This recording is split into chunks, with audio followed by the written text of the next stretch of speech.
Today was a very historic and interesting day here in the UK. The King officially opened Parliament, and honestly, watching all the traditions and ceremonies make you realize how deep British history really is. But there is one part many people around the world don't know. Did you know the King cannot enter the House of Commons? Yes, the King of England himself is not allowed to enter that chamber.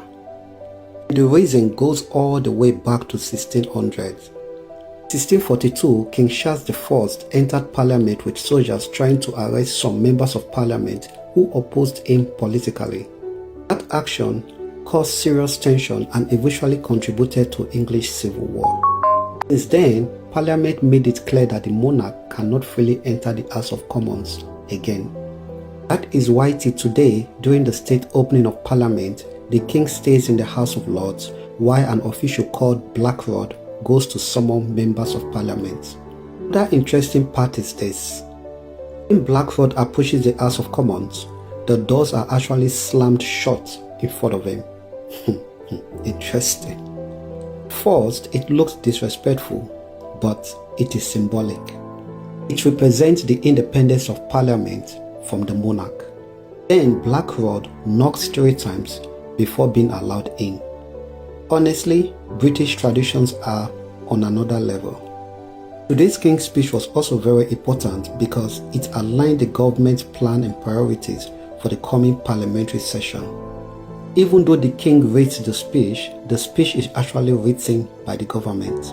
Some of the major topics mentioned today included strengthening the economy, improving national security, NHS and healthcare reforms, immigration and border control, housing and infrastructure, energy and transport reforms, and plans to modernize public services.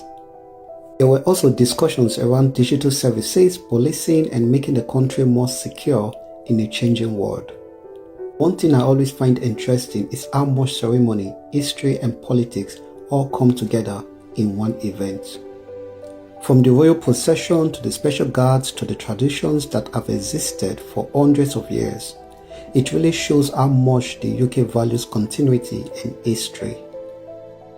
And honestly, whether you love politics or not, days like this remind you that history still shapes modern society in ways many people don't even realize. Watching it today made me reflect on how nations preserve their institutions and traditions over generations. This is very interesting indeed. And honestly, watching all these traditions today made me reflect on something very important.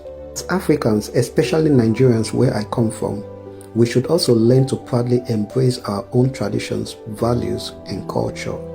Because when people preserve their history, they preserve their identity.